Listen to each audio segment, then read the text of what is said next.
Hi, and welcome to Real Thoughts and Conversations here on the Leon Thomas Group.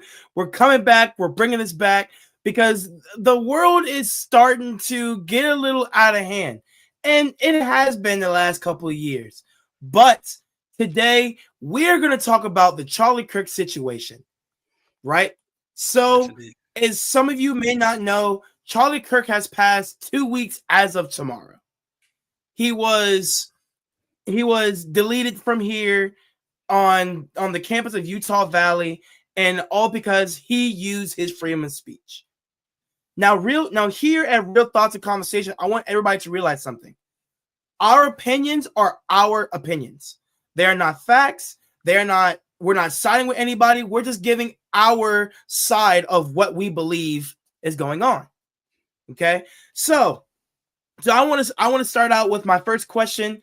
Um when it comes to this Charlie Kirk situation, what is your overall basis about just how it happened? Maybe how it started up, maybe the buildup of it, maybe how it ended, maybe how people took it on social media. So, what was your whole thing about this whole Charlie Kirk situation? So I'll speak for myself, right? Since it's right now, it's just you and I until Leon gets in here. Hello, everyone. For me, I'll say this much, Anthony. I was taken by it, man. I thought it was quite extremely unfortunate. A young man voicing his opinion in regards to faith, family, and also his political perspective. So it's real, and I know where you and I have such a difference in age. Where I always say I'm knocking at 50. It's where my perspective is Yeah. so different. When I look at a young man at 31 years old to be as bold as he was for his faith, his family, and his country, and to have whoever it was, we'll say that because right now with so many things going on in the news that they're conspiracy theory in regards to who it was and all of that type of stuff. So I'll just say this much: it was an extreme unfortunate event that took place by way of someone who was really just trying to have a conversation, trying to get people with differences of opinions to come together and share what it was that they thought about different topics. So that's my take. Mind you, like I said, I was extremely familiar with Charlie, but not to the degree of where since the last 2 weeks, it's required me to delve a lot more into who he was and really what it was that Turning Point, his program, was about. Program, his whole entire business was about. But I want to hear your perspective because I'll tell you this much. For me, I'll be able to bounce off of what it is that I hear you share because you're closer to his age and his generation. And I'm assuming, right? You're somewhere in your early 20s, mid 20s, Yeah, right? I'm 24, about to be 24. Okay. 25 in December. Okay, so you're part of his particular generation. So what was your take on it? And you threw out a handful of different things, but I would like to hear what you would have to say in regards to it, and then I'll chime in and follow your lead on that. But like I said, for starters, I thought it was extremely unfortunate, but I like a lot of what's happening in regards to where people, especially us as Christians, we're realizing that what's coming out of this is a revival. What's coming out of this is a lot of people are stepping back up to the plate. I was listening to someone earlier today. It might have been Tucker Carlson. I don't know who it was, but it was saying that, you know, people are realizing and returning back to so much of what it was that they chose to walk away from. To see this young man represent his, as I keep saying, his faith, his family, and his country in such a stand-up way. For me, I mean, how can we not salute it? Now, mind you, that's also me speaking as a conservative as well, a Christian first, but so I don't want to seem as though I'm only biased because, being of the same party, but I just say that to say, it was extremely bold of him and extremely uh, uh, um, just monumental. You don't see a person like him come around so much to be able to stand on what he knows to be the truth. But like I said, I don't want to keep rambling. I want to hear what you have to say. Now, what I think about the situation, um, I think about this whole Charlie Kirk situation. I think what it had to do was with his obviously his entire view on sensitive topics. If you get what I'm saying, I totally get so what you're saying. pretty much his whole message of from what I've seen, Hmm. what Charlie Kirk was sharing, I think he wanted to bring together like unity in the country, and he Hmm. wanted to challenge anybody on their thought process on the major problems in America. Like Hmm. he wanted to talk about the economy. He wanted Hmm. to talk about any racial issue that everybody keeps bringing up. He wants to talk about like how we can build a better economy. He wants to talk about the mortality rate with infants and how we can minimize abortion. He wants to talk about, okay, well, you guys as college students, you guys are doing this, you guys are doing this, but here's how you can get better. Here's how you can do this, but I don't think you should do this because this will happen. Now, obviously, he leaned on the red side, heavily on the red side, and he was Charlie was really just he really just did what he loved, you know, and I can't hate him for that. Even though he was exercising his First Amendment, which I said on the previous podcast, he was exercising his First Amendment, his freedom of speech, and he literally went and debated people of no matter how old they were, no matter who it was, he was debating them. And he wanted to talk about, okay, so what's your thought on racism? What's your thought on white privilege? Because they would come up with questions and they'll literally throw anything at them. And in the videos that I've seen Charlie Kirk have, some of the videos that I've seen, it was just the students or whoever's up at the mic just throwing insults at him, just being completely ignorant and just making fun of him, saying, "Oh, but you believe in this, and then they question him, and then they don't give him a chance to respond, and then they walk away thinking they won." And it's like that's very, very ignorant of you, because he just wants to debate you. He wants to see where your mind is. He wants to see where your whole thought process is and how you think of the country. And you're over here just trying to make fun of him. Well, it shows you. I always say it goes. And let me chime in real quick. It shows you that a lot of times people aren't really deep thinkers, right? They're not really taking the time to process what it is that they're receiving. You know, I always think about, like, I have a particular scripture that's one of my favorites. It's James 1:19. Be quick to listen and slow to speak, so that you're slow to anger. And that's the thing, that a lot of times we're not listening. You know, the Lord gave us 2 ears for a reason and 1 mouth. You know, be quick to listen 2 times quicker than it is that you choose to speak, so that you can have more of an understanding of what it is that somebody is sharing. And you can beg to differ, you can disagree, but the days and times of removing feelings and emotions out of the way is kind of long gone. But hopefully we get back to it again. I always say that the texture of human beings of today is extremely sensitive, and I'm meaning texture as far as feelings. We should be able to have conversations. We should be able to voice our opinion and share our perspective, and whoever it is on the opposite end of who we're talking to can just be open to listen. I always say that it's okay to disagree, right? We should be able to agree to disagree. But at the end of the day, to your point, Anthony, where we saw so much that would be thrown back. And mind you, like I said, I was familiar with him, but because life is happening, hadn't really tuned in as much as of lately. So with all that just transpired, it required me to go back, and I had to listen to some of his, and I like to call them conversations. Granted, I know they were debates, but the platforms of what it was that he was presenting, and on the stages of such, that at the particular universities, he was meeting young people at a transitional period in their lives, where they were going from, if you really think about this, and you're not too far, if I remember, graduating from college, right? So think about when you graduate from high school, right? Coming from underneath of the umbrella of your parents, or the foundation of what it is your parents put in place, and you're now having an opportunity to step out on the new platform, where you have some sense of form of freedom, right? Freedom of thought, freedom of choice, freedom of decision making, without your parents, depending upon however you were parented, to have to say yes or no.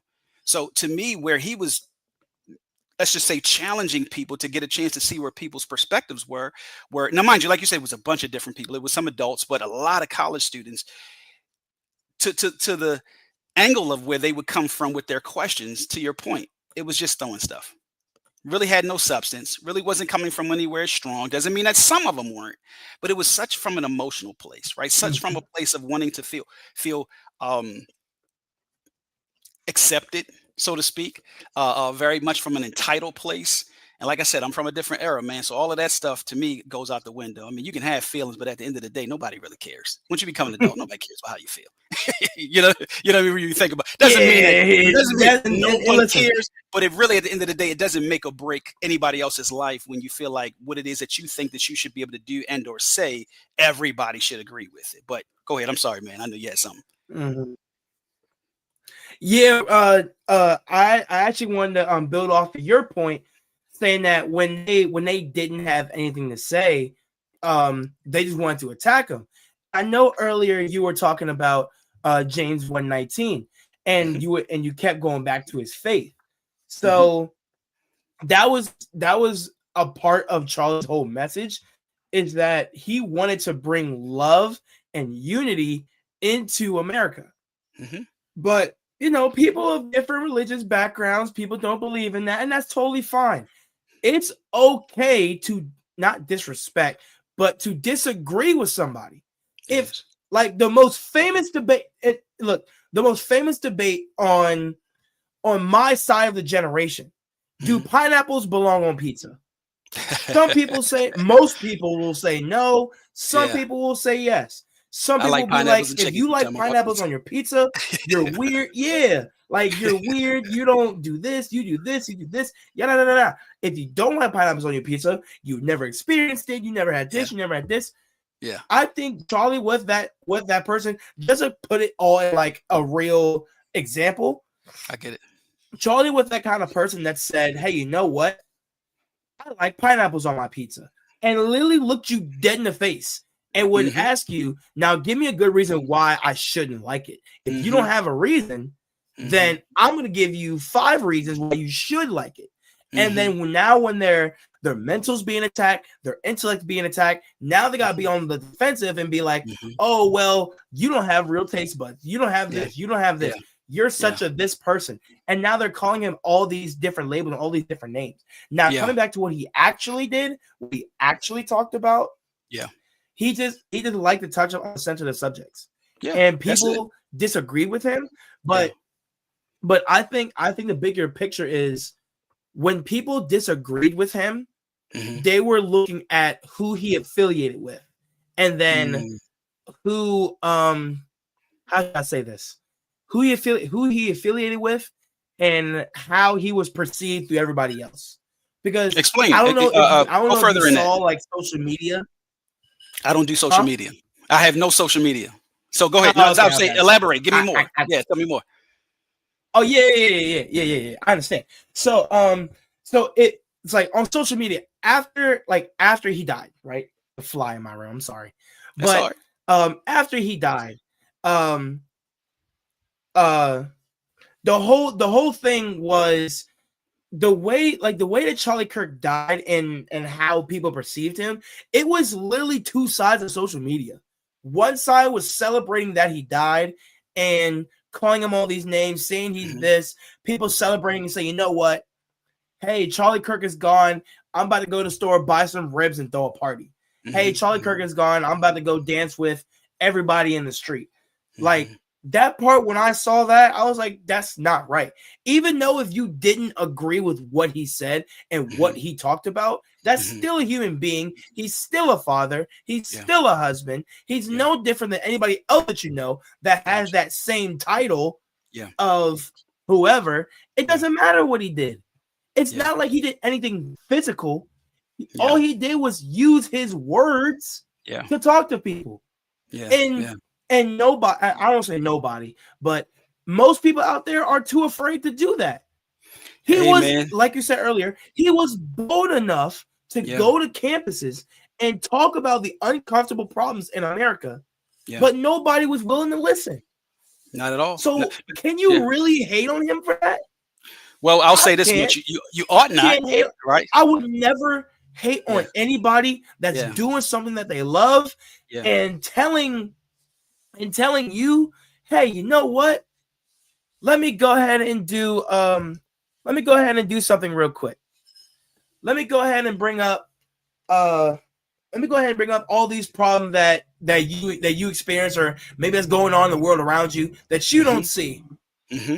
But hey, you know what? You can't talk about this because you've never been through it. Hey, you know what? You're right. I'm just giving my opinion. I'm not saying these are facts, but it's just my opinion. Yeah. And we all are entitled. Let me say this real quick. And that's the thing that I find, that in this modern day, man, people forget everyone is entitled to their opinion, right? And everyone should be able to be, and I'm going to use the term respected, but very, very lightly, for what their opinion is. Now, mind you, there will be times of where we will be met with adversity when it comes to having our opinion or a difference of opinion, I'll say. But you were saying something that kind of struck a chord, and I wanted to ask you a question. In your particular generation and era, have you all heard the saying, "Sticks and stones may break my bones, but words shall never hurt me"? Have you ever heard that before? Oh yeah, I heard. Yeah, Okay. I heard that Okay. all the time when I was O- younger. Okay, so I asked that question because now, mind you, I'm 70s, right? So I'm way back. There was a period of time where you bet not come home and tell your parents somebody hurt your feelings by something that was said to you. If somebody didn't put their hands on you, or somebody didn't physically put something to you, words you better let them roll off your back. Period. Right now, what's so interesting to me is how that has changed in the modern day. It's flip flop. It's where people let people's words hurt their feelings, and then in turn they want to respond physically, such as what would happen to him. And for me, Mhm. like I said, as I'm a lot older than you, not a whole lot, but you get where I'm going. It makes no sense to me because what it does Yeah, is it affects the ability to be able to have a conversation, and going into the conversation, understanding that the opposite person may have a difference of an opinion, and that two people, even if it's more than two people, should be able to dialogue. Listen, like I said, two ears. You're given two. God gave us two ears for a reason and one mouth. We should listen two times more than we speak, and be able to just sit and say, okay, you know what? Hmm. Never thought about it like that. Okay. And come out of that saying, you know what? I appreciate that. No matter if you agree, if you disagree. But I always say what has happened in this modern day, and mind you, you may have heard this also saying, and when I say this, I'm not throwing shade or shot at you or your generation. I'm just speaking to how it is I see it as a parent of your generation, because I got kids your age, right? yeah, That yeah. you all I have come up understand. with a generation of where everybody gets a trophy. Everybody wins. Nobody loses. That's not life. There will be some people that lose. There will be some people that win. Yeah, Discipline and hard work puts you in one position. And it also doesn't mean that all of the work you put in means that you're going to get what you expect. But where I'm getting at with that is when you find somebody that wants to just have a conversation about whatever it is that either you may bring up or they may bring up, and find out that within that conversation there's a difference of an opinion. Once you find that you're losing, right, air quotes, so to speak, throwing low blows and jabs and trying to insult, it really speaks to the lack of integrity. So that's why I wanted to go at real quick to throw at you and ask you, where is it that you see integrity, and how do you see integrity viewed in your generation? if we're being honest, I don't see integrity a lot in my generation Okay. because my generation, instead of integrity, I would say ignorance and Mm, arrogance. okay. Um, I would say my generation, it's like a lot of my generation didn't like him only Okay. because of the views that he had, only Okay. because of the people he affiliated with. Now, there, Can't hear you. can you hear me now? Can you hear me now? Yes, sir. All right. I don't know why my mic just shut off. But um what was I saying? Oh yeah. You There were was a talking about few your people like in generation my and ignorance. generation that they yeah, them there's a few people in my generation that they actually understand and they know like what he was talking about and where he was going. Now, Hmm. whether they agree with him, that doesn't matter. But with with my generation, it's like we got our feelings hurt because maybe he talked about us, but wasn't directed to us. If that makes Mm, sense. Like maybe keep going in that. I want to hear that he was more. talking about the black community. Yeah, yeah, yeah, yeah. He was talking about single motherhood. He was talking about people in low economic families and low economic areas. Hmm. And he was talking about student loans and financial problems. He was talking about abortion. He was talking Hmm. about all this gun violence and gun laws. He was talking about how do we get them and why do we get them and for what reason, and Hmm. all the violence and crime rates everywhere. Maybe he was definitely talking about our generation, but he wasn't Hmm. pointing it directly to us because he Mm. wanted to get the big picture of not just a certain area. Like maybe he wasn't Mhm. talking to New York City, he was talking Okay. about the whole East Coast.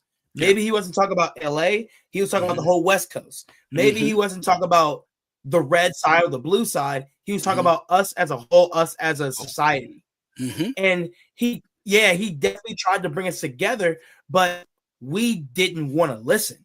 We Mm, worried more on how we felt, mm, how we took it, and does he have an answer? We know, we see the problem, but does he have an answer? But instead of really giving an answer, he just told us about ourselves.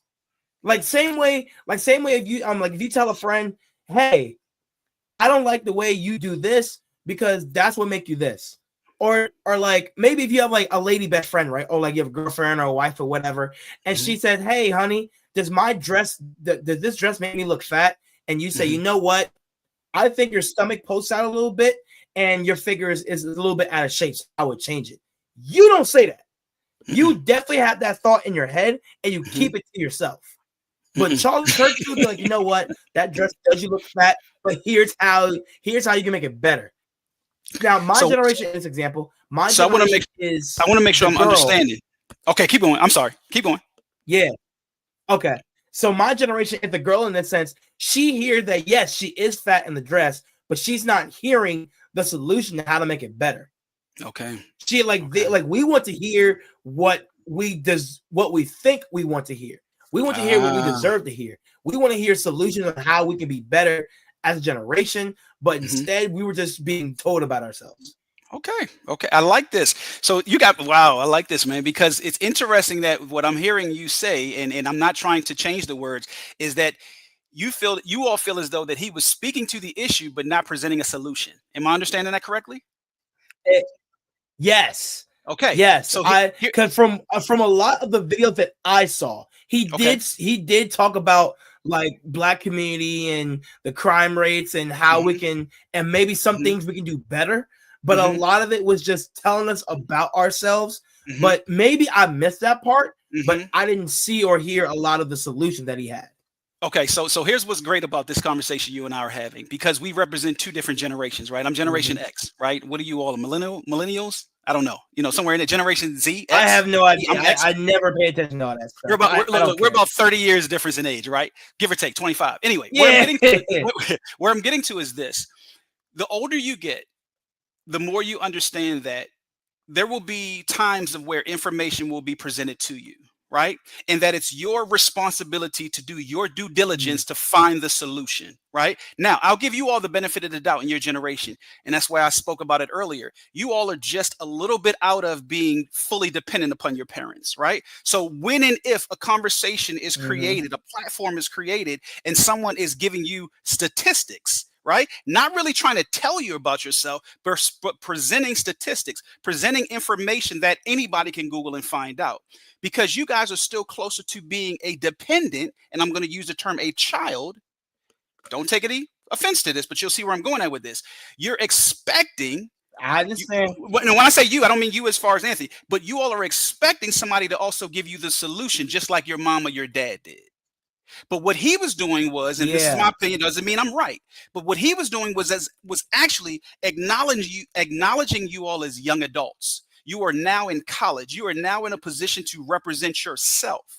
So now let's have a conversation about some things that are going on around the country and some things that maybe even been going on around in the world. What are your thoughts? Right? So this is where I think sometimes some of what it was he was saying was missed. And mind you, like I said, I just delved a little more deeper into what it was that his whole movement was about as of within the past couple of weeks. But I like the fact that here's a young man didn't step foot on a college campus to take any courses that I understand, right? Doesn't have a degree, right? But he stepped foot on a college campus Yeah. to challenge young people to get a chance to see where was it that they stood and stand, and where is it that they want to see themselves taking steps in a direction, right? Sparking thought to me is how I interpret a lot of what his mission was from that standpoint. But going back to your point, with the expectation of being provided a solution, a child expects a solution to be provided for them, right? When you wake up, you expect that the lights are going to be on, the water's going to be running, food is going to be in the refrigerator, we're going to have a house to sleep in. But once you become an adult, you come to a place and point in time in your life where you realize it's your responsibility to make sure those things are happening. So I'm just saying that to say that's something that comes in time and comes with age, to where one gains an understanding that, okay, you know what, where somebody can meet me at a place of sharing their opinion about something, or just facts, right? Just statistics. And if I get offended, what actually am I offended by? What is it that is offensive about what they said? Just because I don't agree, or just because it was some, watch this, because maybe it was true, right? But at the end of the day, it's just a conversation, real thoughts and conversations, right? What the show is about. So we should be Yeah, able to have real. Look, real thought. Hey, look. We on real thoughts and conversation, man. We're resurrecting this podcast for this reason. yeah, Because I think with Charlie Kirk having his own podcast, having the Charlie Kirk show, I think this is a little bit like the Charlie Kirk show. This is just him just sitting here talking about whatever he wants to talk about, the real problems, and he wants to have real thoughts and conversations. Pretty much. Couldn't have said it any better. And that's the thing where if we should be able to get to a place. I won't even say get back to a place, but get to a place of where we should be able to share, watch this, our real thoughts and have a conversation. And people be able to be responsible and respectful, right? With integrity and dignity, to be able to listen, like I said earlier, 2 times more than they speak, and understand that what they hear may be different from what they believe and what they think, but not be so easily offended. But I want to go into something if you don't mind, for a minute, where you heard me speaking about it earlier. Yeah. In regards to what it was that I have come to find that he was representing, and this is where I really stand with the young man, although he's not here anymore, but his movement was faith, right? And family and politics. But I want to speak about the faith component. What his whole mission was, from my little bit of understanding, is that he wanted to see America get back to a place of where family was what it was that we prided ourselves in. Faith was what it was that we prided ourselves in. And then in turn, what it was, and from a political standpoint of where it is that those things can happen. And because he may had an angle that many people disagreed with, they would disregard what it was that he was saying that really could be of benefit to just listen to. And that's the thing that I say a lot of times, man, that when we don't like something that we hear, we turn off the light switch, right? We no longer listen. We check out. When really that's the moment where we should check in, right? We should tune in. We should say, okay, let me see where this individual is coming from. Now, keep in mind, I'm older than you. So with years lived, maturity happens. Now, mind you, I don't even know why I'm even saying this, because that young man was only 31. So he was light years ahead of many of us. Yeah. Right. So really age means nothing if we really want to put it in perspective. But I'm just saying it from a standpoint on the longer that you live, and if it's that you really mature along your journey of life, you'll get to a place and realize, man, listen, life is an amazing experience to be a part of. There are going to be people that have difference of opinions, different perspectives, ways of living. But the number one thing is this: I ought to be able to respect you and accept what it is that you share. And you do the same for me, but do not feel as though that you have to press upon me what it is that you think that I should do. And that's, to me, what I think some of what was happening sometime in the conversations, people were missing, that he was really just trying to have a conversation. And they were offended. Now, that, like I said, doesn't mean I'm right, man. I haven't been following Turning Point for years, but to the little bit within the past 2 weeks that I've been binge watching, some of the debates or some of the conversations. And I'm like, wow, like, I didn't realize that America was this soft and sensitive. Whatever happened to the Archie Bunkers of the world? You know what I mean? You might not know who Archie Bunker is, man, but to the people of the world, man, it did not wear their feelings on their sleeve. To be able to have a conversation and be able to say, you know what? It's not that deep. It's not that serious, but keep going, man. Keep going, because you're like I said, you're representing a generation that really is coming on the back end, coming from behind his generation. You all are kind of closer in from an age standpoint. What are you feeling? What do you see of what it is that just transpired in this past 2 weeks within our country? Not just from that particular day, but from that day and throughout that day. You said something a minute ago about how people were, for lack of a better word, but celebrating, right? How unfortunate that was, and really looking at it as though it was something to be happy about. So I could say all day long as an old head, right? That was pure ignorance. But what was go a little deeper in what you felt when you saw those things happening? Well, after I respond to this, there's another part of Charlie Kirk I want to bring up, because it just popped in my mind. But yeah, so funny enough, I was at my back to school night, because I'm a 7th grade math teacher. I was on my back to school night and I saw my phone go off and it said Charlie Kirk was assassinated at the Utah at the Utah Valley campus. I was like, huh? No way. Nah. That Charlie Kirk? Nah, I don't believe so. Then the next morning, or actually no, not the next morning, when I went home that same night, I started going on Twitter. Or they call it X now, but I'm a forever call it Twitter. But I started going on Twitter and I started just scrolling. And the first like 10 or 11 posts I saw was Charlie Kirk has been gone. Charlie Kirk is now like not with us anymore. And this is what happened to him. Why did he do it? And then there were some conspiracy theorists saying, oh, the shooter was planning this a day before because he was like, oh, he's coming to my campus. Just know he's about to be on the news tomorrow. And you know, I think that's kind of wild because the way that I felt it, I was like, I'm actually upset. Like, wow. I felt so upset. I was like, I have to say something.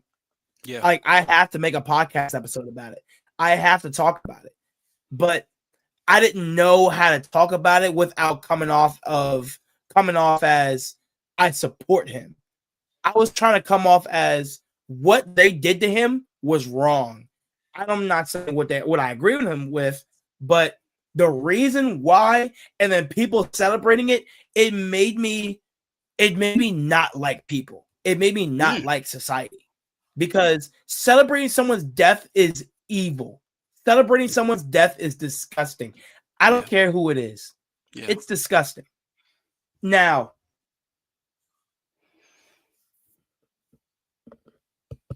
I can't hear you. Can I hear you? I hear you now. Yeah, I got it now. I don't know why, because I think I slammed my desk and it cut off. But kind of piggyback off of that answer with a lot of people seeing that Charlie Kirk died and having social media, everybody celebrating, everybody talk about all that other stuff. There was a point where, hold on, I gotta find it. There was a point where with Charlie Kirk, oh my God, I gotta refresh my mind. Oh, the cancellations. So with Charlie Kirk dying, there are some people talking about how they got fired from their jobs because they post on social media about this. If you did not see it, there was a social media worker from the Carolina Panthers that lost their job because he posted about Charlie Kirk. He lost his job like that. And the Panthers put out a statement saying, hey, we're sorry for the comments. We're sorry for the inappropriate images. Whoever put that post up has now been dealt with, and they are not tied with this organization any longer. And then I see following videos of other people losing their jobs back to back because they're posting on social media because someone died. No matter what his views were, because someone died, they're posting on social media about it, they're celebrating about it, and they lose their job. What is your feelings about that? My feelings about that is I don't think people should have been celebrating in the first place. And I don't think they deserve it. Personally, I think they deserve it. Because if someone would have celebrated a death close to you and that person would have lost their job or something bad would have happened to them, that's called karma. Literally, karma is going to bite you. Like, karma is coming for you. So if you celebrate it and you post on social media about that, that's karma. But the biggest thing, hold on, let me pick about one more thing. Keep going. I'm going to say the biggest thing of karma about this. Does everybody know the guy, Jimmy? Not Jimmy Fallon, Jimmy Kimmel, the Kimmel Show on NBC. Yeah. So he made a joke about Charlie Kirk dying, and shortly after, his show gets canceled. Think about how long Jimmy has been on the air on NBC. and he got canceled off of one joke. Now, some people may not understand it. A lot of people didn't like it, but he got his show got canceled because he was mocking somebody who was talking about free speech. So let me ask you this. Do you think Jimmy deserved it? Or maybe do you think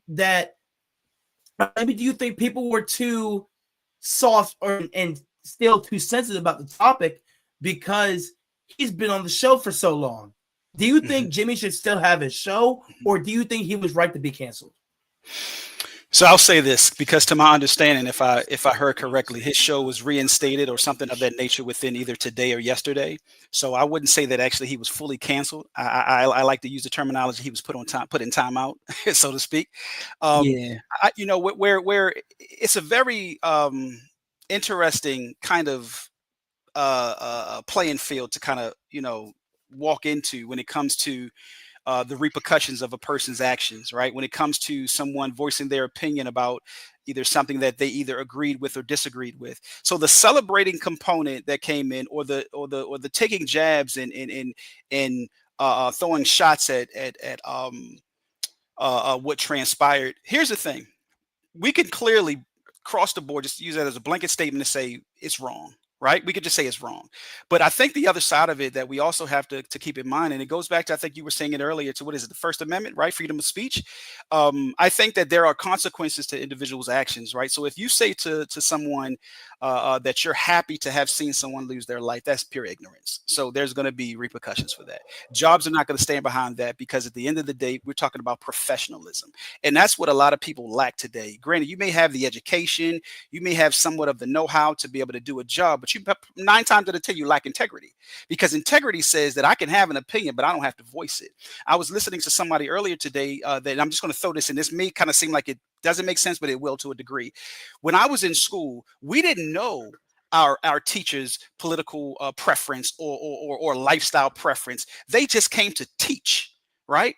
I always say, similar to when it comes to athletes, we didn't know who athletes' wives and families were. When it came to whenever they perform, we just tuned in to watch them play. I think that what has happened with social media is that everybody's life has been put on display. So now people have gotten so ingrained and engrossed in believing that they can share their perspective and be able to have the conversation about how they feel about something, but they miss that there's going to be a repercussion. And I'm just saying a repercussion in regards to from an employer standpoint.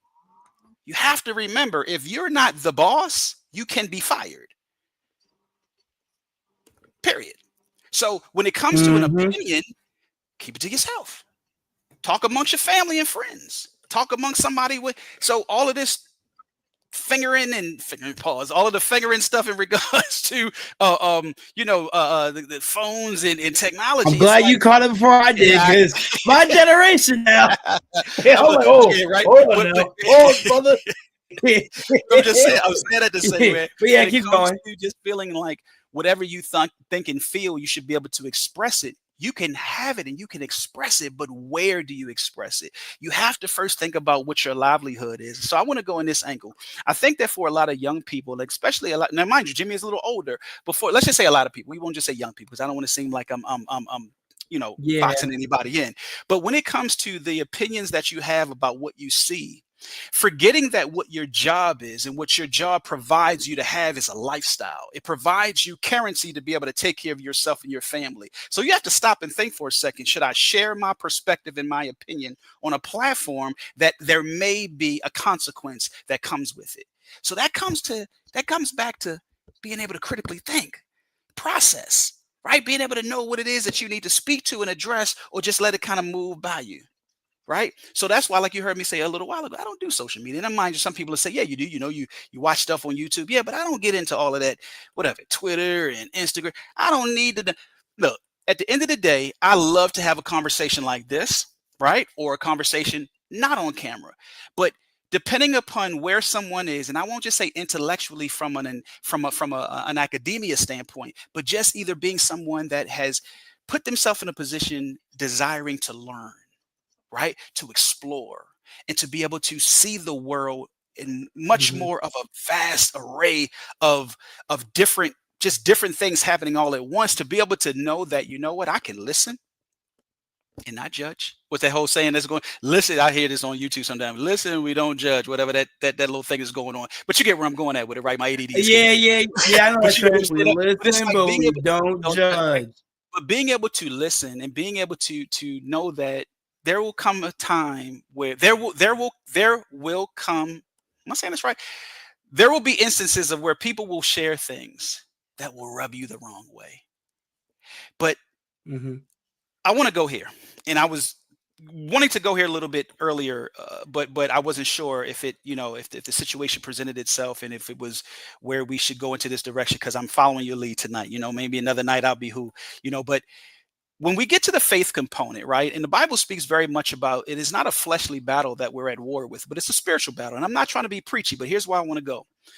When we think about when we hear people Mhm. speak truth, what is it that is within someone that gets agitated, right? It's whatever the spirit that lies within them that gets agitated, right? And then in turn wants to respond and react, right? Especially violently, right? So if you think about it, when a person reacts and responds wickedly, with evil, ill intent, what spirit is it that's residing on the inside of them? What spirit is it that is conducting their ship? It clearly isn't the Holy Spirit. It's more of a demonic Mhm. spirit, right? So if we go into that direction, the reason I wanted to just kind of touch on that right for a second, because mind you, that's the angle I'm always standing on. But I wanted to go there for a minute because what we're seeing that's happening is this goes back to this. You can have an opinion.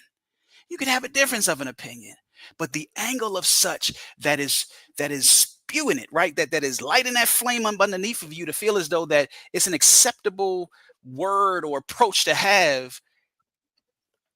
It's like, let's think about it for a second. Here's a man that just lost his life standing for what he believed in. So somebody, whoever it was, some ignorant individual or group of people, X this man out. He was a husband. He was a father, right? He was a son. He was a representative, not just of a particular party, but of our country that we all reside in. And he was just trying Mhm. to have a conversation, sharing real thoughts, as our header says. So when we stop for a second and think and ask, we should all, Hey, don't forget he was a follower of Christ. Don't forget that. oh, well, that's He top, he that's top he, he notch. was a follower of Christ. That's top notch, right? Yeah. So we could even look. So if you want to go there, here's the thing. What does the Bible say, man? The Bible says, and what did Christ tell his disciples? They persecuted you. So if they persecute you, know that they persecuted me first. So it comes with being a believer, a true believer, not a lukewarm. Mhm. What is Marcus Rogers say? Not a casual Christian, right? Because at the end of the day, either you will choose to stand for the Lord or you won't. There is no straddling of a fence. As we see enough of what it is that we were able to see, and because now we can still tune in, he stood for Jesus, man. And that was what it was that he was representing. And that's more to me what I believe is what was ruffling the feathers, ruffling the spirits of what lied within a lot of people. So to me, that's more of what it is that I think transpired. We can get into all of the logistics, going back to like you said with Jimmy Kimmel, and hopefully I answered some of your question because I know I probably put more meat on the sandwich. But pause. But you get what I'm going. But at the end of the day, what it is that I'm saying, I man, is understand. You, that you what I'm saved getting yourself with that sandwich right. part. You Yeah, there you saved go. But yourself. what But I'm go getting to ahead. is that there are consequences, and somebody probably would say, "Well, what was it? Was it a cause and effect or a consequence for him?" Yeah, we could get into that, and for some people, they may would say that. But what we're talking about is from a professional standpoint, right? Meaning, like, if you know that, go back to knowing what it is that your job is providing you with currency to live a lifestyle. So if you're willing to sacrifice that just for an opinion, by all means.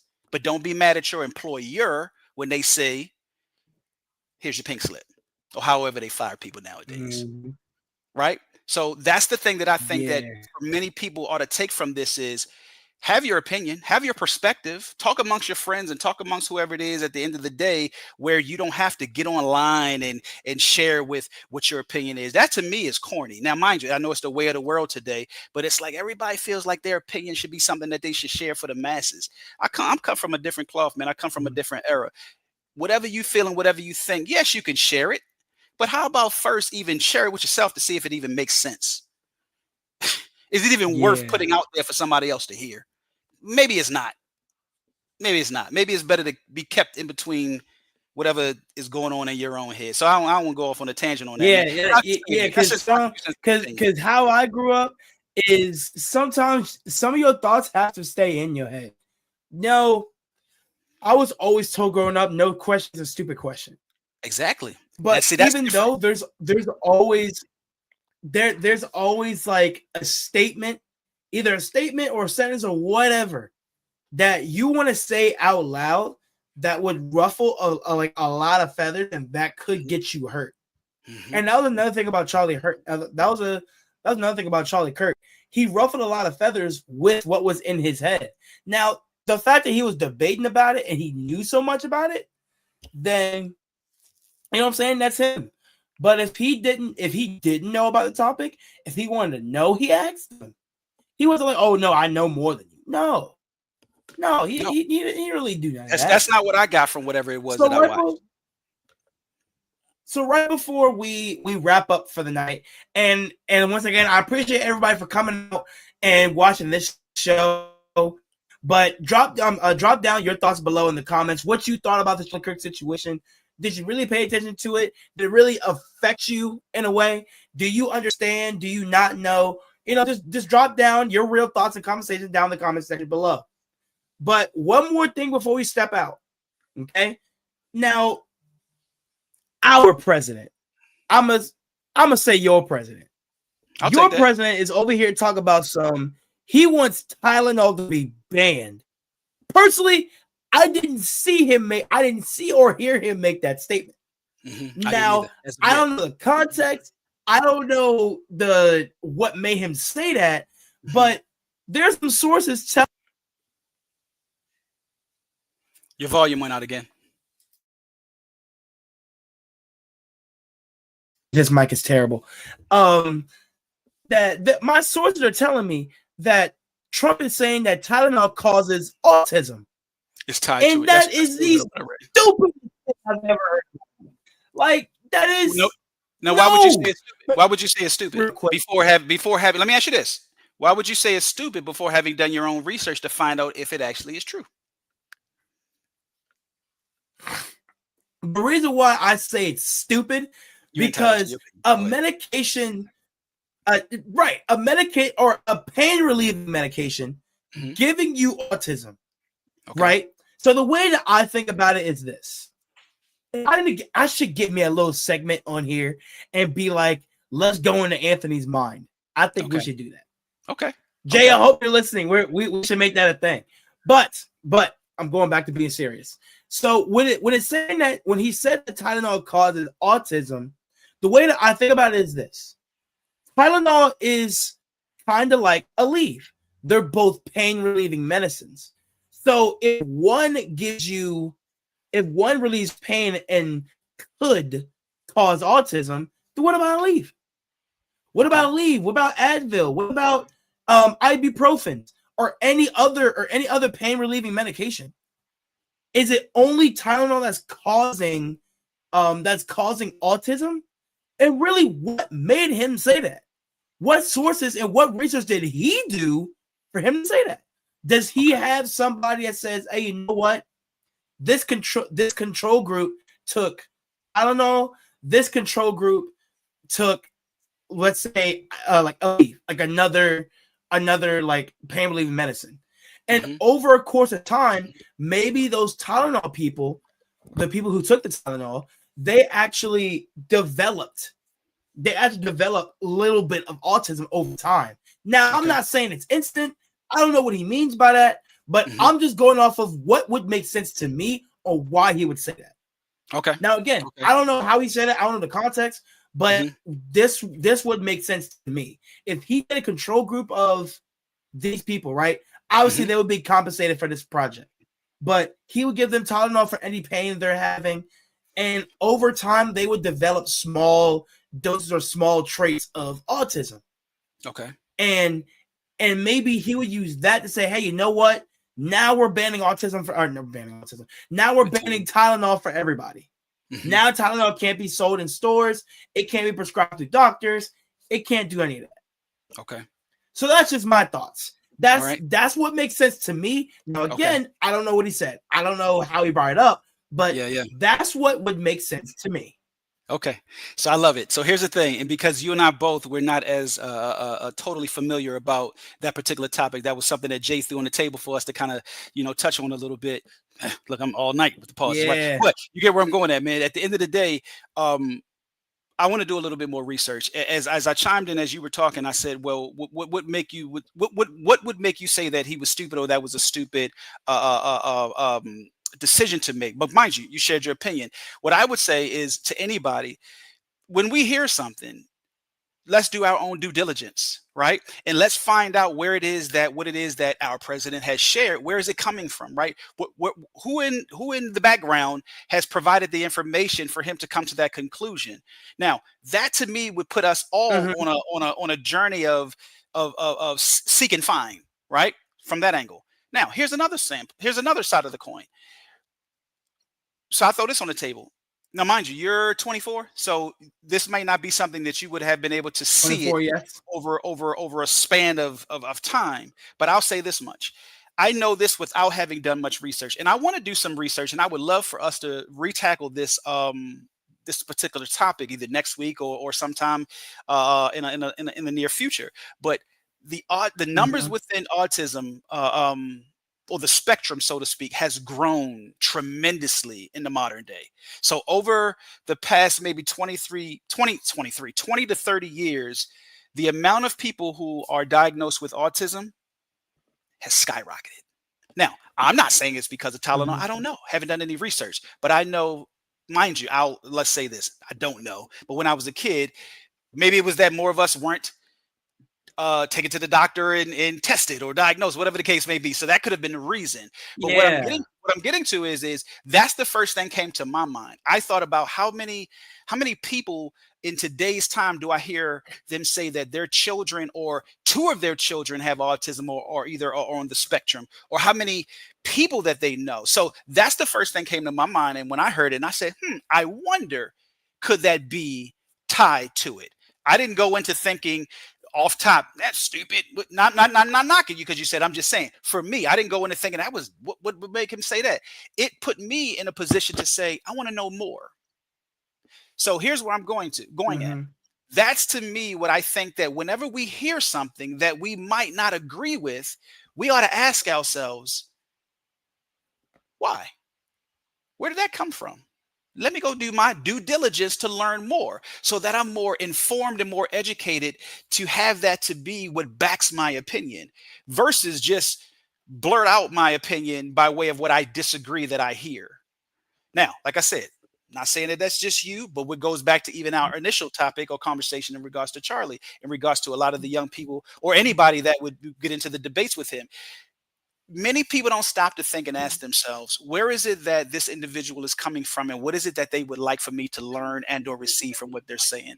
That's why I said, and I go back to it again, just in my closing from my end, is why James 1:19 is one of my top 5 favorite scriptures, man. Be quick to listen and slow to speak so that you're slow to become angry. That's the thing that many people of today lack. They don't listen 2 times more than they speak, which is why they become angry. So I would Mhm. say, as a takeaway for tonight's show from my end to your audience, and thank you for letting me join you, is that choose to tune your ears in 2 times more than you want to speak.